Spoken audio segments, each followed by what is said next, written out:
nothing more essential to Christmas than lights. And this is the tree that I've been working on for about a week now. And sometimes if you shake a branch, the lights will come on magically. The lights at my house, as I started putting my lights up at my house this year on our Christmas tree, the first 4 strands just dead, completely dead. I mean, I couldn't even get them to work. And then I started to put one on that was alive, and as I put the lights on, they died on me. And then, if I would shake them, they would kind of come on. And so I finally got lights on one tree at the house and called that good. But this tree's fighting me. So I got some new lights, and I'm going to put some new strings on.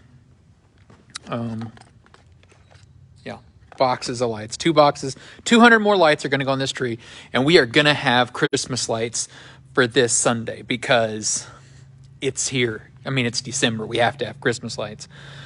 But as I was writing the sermon this week and researching and thinking about lights and trying to focus in on that idea of light, I was thinking about, at Christmas, all these lights everywhere, Christmas lights on everything, and beautiful, and most of the world, doesn't have any idea why we have all these Christmas lights. We have these Christmas lights, I think in part because it gets so dark and it's so depressing that it kind of lights up the night.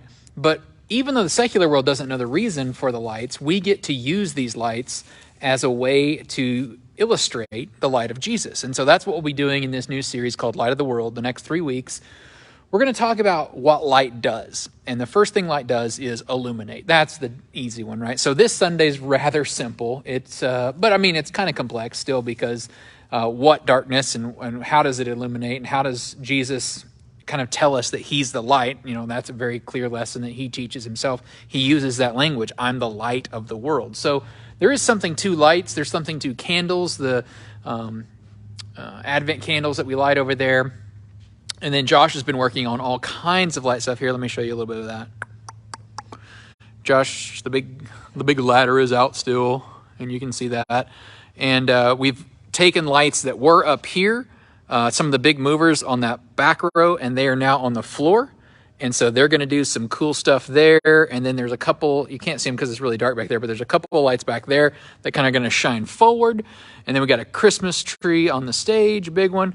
And you may notice the chevrons that were on either side. Those are gone. They're going to have Christmas lights. So this Sunday is a huge Sunday for light. We are really going in on the light concept because we want to really focus on light and talk about light and this idea of Christmas lights. And I am going to talk about this. This is one of my illustrations. I was doing it this week. I was already going to talk about my own tree and my own failure with lights at home, but I'm going to talk about this tree and how this tree wants to fight.